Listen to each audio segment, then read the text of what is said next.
What's going on, happy people? I'm Robert Arrington, this is Deer Meat for Dinner, and that's my bow. Now, let me show you something funny here. Take my arrows off.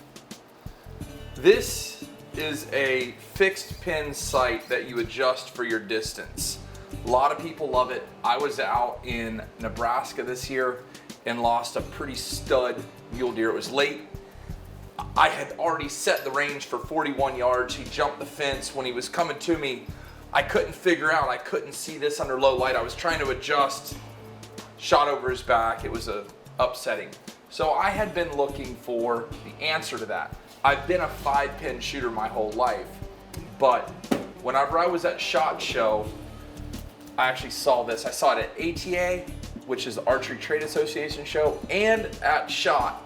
After taking a really close look at it, this is the Burris Oracle. It's got a rangefinder built into it. And so basically when you draw down, you're gonna touch a button and it's calibrated to your archery setup. I've never used it before, but I was blown away with it, so I bought it. I actually bought this too. That's a Burris E1 scope. They both just came in. And let's put this thing on. It's 3 o'clock in the afternoon. I wanna install it, sight it in, and hunt this afternoon, and I've never done it before. So let's see how it works. Gotta start off by taking off the old. All right, so we've gotten rid of that. Now let's look at the new stuff. Woo, doggy. Looks proper. All right, so we got it installed. Literally, first time I've ever done it. It took 10 minutes. Now let's go see how fun it is to shoot. All right, you guys, so it has been less than an hour and I have this sucker figured out. So now basically this Burris Oracle sight is calibrated to this arrow. It's taken me less than 1 hour with no help, just reading the directions. All you do is draw back, range it with a simple press of a button. Heart shot. I tell everybody all the time, practice close. I shoot more deer and more hogs at 5 yards than at 50 yards. Practice more at 5 yards than at 50 yards. Know where your arrow is gonna shoot. Right in the middle of that heart. Mentally prepare. Last year I shot a deer at like literally 5 steps or 2 steps. And one of the guys hunting with me was like, dude, where'd you even aim? I'm like, right where it's supposed to. You gotta practice. Think about it. Most games are won and lost in your head. Grip it and rip it. There's a little button right where my index finger is. I'm gonna shoot it right there. Drilled it. It says a lot about the bow. This is a diamond carbon deploy. Shooting the Carbon Express Mayhem Hunters. We're about to cause some mayhem this afternoon. 41 yards.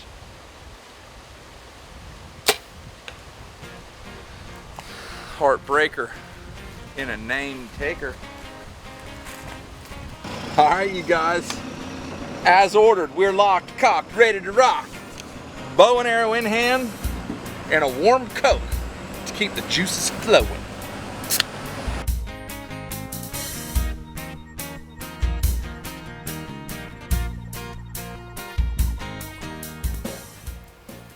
That's all hog rooting.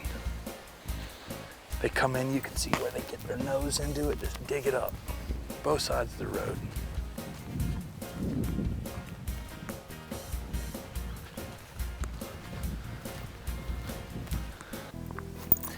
I love coming out here like this and just seeing all the game. Like, we've been seeing a lot of young bucks, raccoons, hogs, turkeys. It all lives here. That's just a 1.5-year old deer. See how short his head is?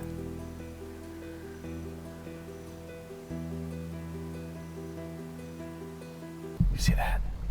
Rage 2-blade.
hammy.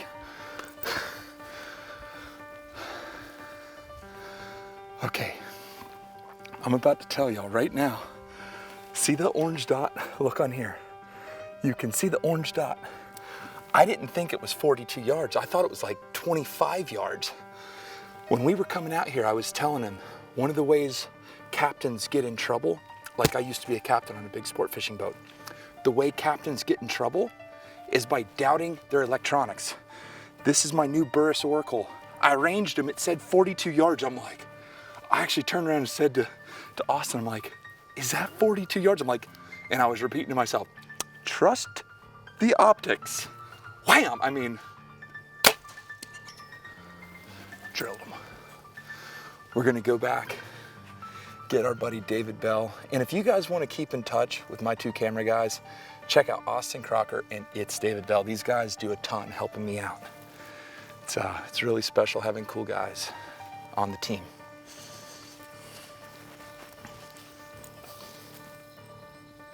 All right, I got blood right here.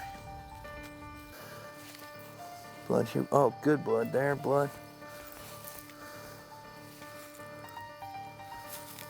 One of the great things about these Rage broadheads, they make trailing them a lot easier.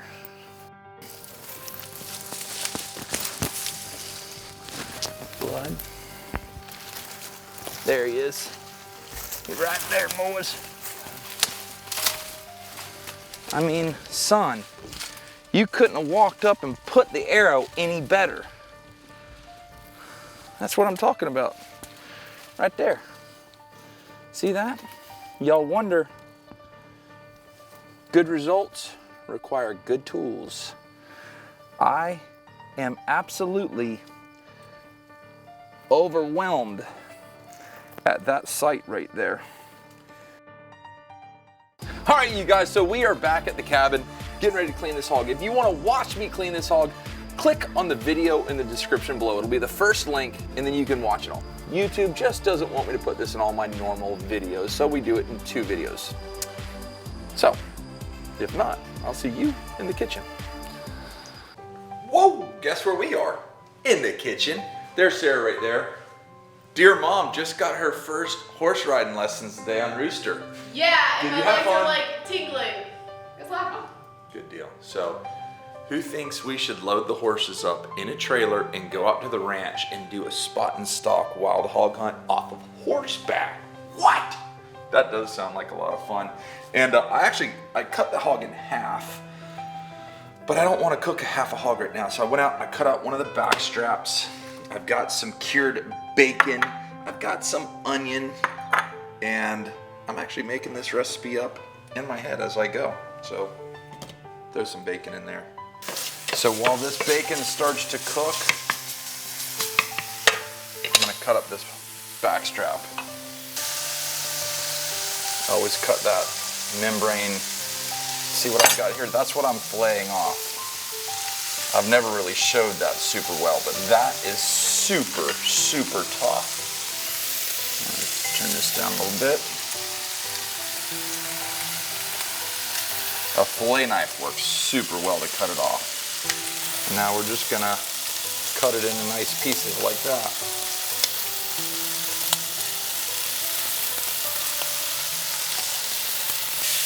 Throw some onions in there.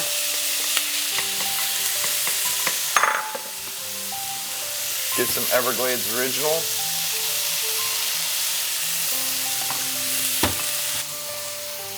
Anytime you see little pieces of connective tissue like that, just cut it off. See that? Just. Uh-oh. What do you got? You got a flower and an orange? You got me a flower too? Oh. That smells so pretty. Smell it. Oh, that smells so good. Lemonade. Uh-oh. Mom's making lemonade. I'm making lemonade. I like the way Aria says it, Heather. As soon as you get off the plane in Fiji, in Nandi, Fiji, they have all those big frangipani trees, and it's like they bloom year-round there. and it just fills the air with a beautiful fragrance. Mom's making some homemade lemonade. I've got this coming down nice. Ooh, yeah. Now, take all this out. So I took all the bacon and onion out. I've got a little bit of oil left in there. And now let's just throw all our meat in there.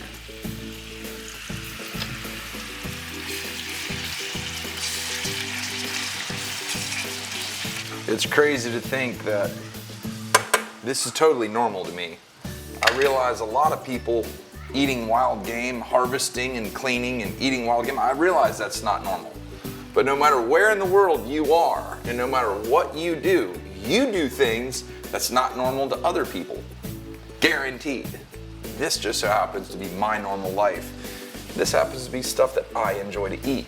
But what I do want to do, I want to start expanding, and I want to start seeing and doing a lot of new things and experiencing a bunch of new cultures, because I think that's super important as well. Lots of us just live inside our comfort zone, and then anytime we see someone else doing something, we're like, wow, that's weird. But it's not, it's only weird to us. It's not weird to them, normal to them. So I want to start breaking out and doing some really cool stuff. I know in May, we're going up to Saskatchewan, Canada, gonna go on a bear hunt. Bears are hugely popular up there. There's millions of them. Hunting is very popular for them. I'm gonna go up there with some locals and learn more about bear hunting and bear eating and bear cleaning. If you think that's a cool idea, drop a big thumbs up and let me know what you think. Whammy, just like that. Now, all I want to do is take it out of this. It's not done yet. This dish is not done. We still got more work to do. Now, you see we still have a little bit of oil in there.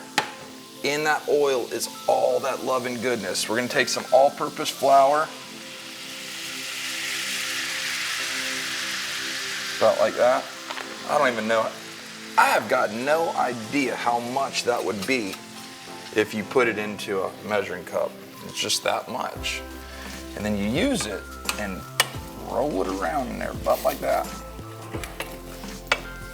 And let it absorb all that flavor. So as that cooks, we'll take a little bit of organic chicken stock.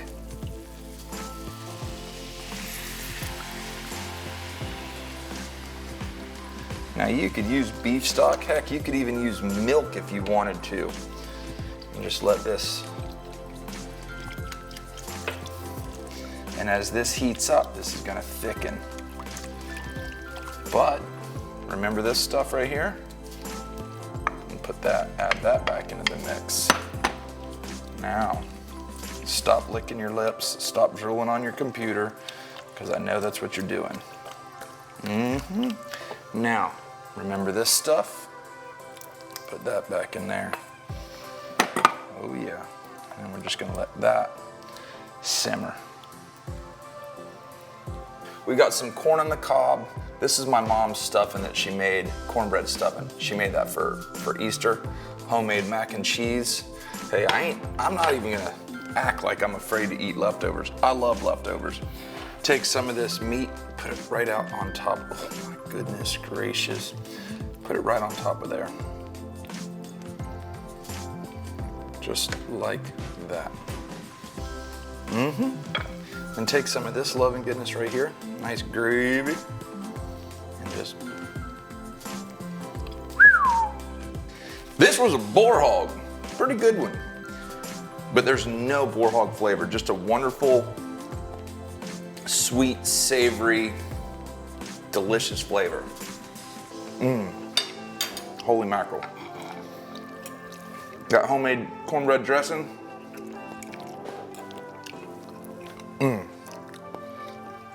Look at that, you get all the bits and flavors of everything in there. That's what they're biting on right there, y'all.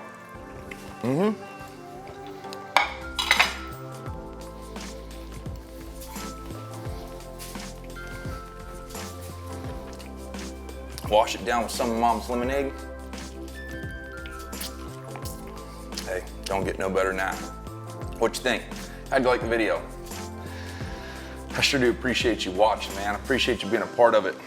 And guys and gals, I hope you guys have a great day. It's springtime, summer's on the way. Time to go fishing, hunting. Get out there, practice with your bro. Practice with your rifles, shotguns, crossbows. Practice so that next year when hunting season comes around, you're ready to go. If you're in the middle of turkey season, good luck, man. I love you guys. But I am, family's calling, gone.